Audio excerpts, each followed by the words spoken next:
Pasangan Nia Ramadhani dan Ardi Bakri dijatuhi vonis 1 tahun penjara oleh Pengadilan Negeri Jakarta Pusat, Selasa tanggal 11 Januari tahun 2022. Sebelumnya Nia dan Ardi Bakri dituntut 12 bulan rehabilitasi buntut kasus narkoba.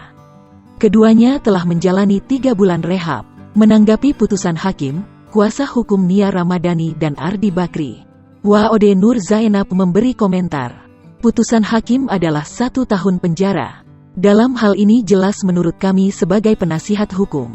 Jelas mereka ini adalah korban penyalahguna narkoba, ujar Waode dikutip dari YouTube Star Story, Selasa tanggal 11 Januari tahun 2022. Waode menegaskan kliennya mengalami ketergantungan psikis dan fisik terhadap barang haram tersebut. Pemakaian sudah berulang-ulang kali, setidaknya dari bulan April.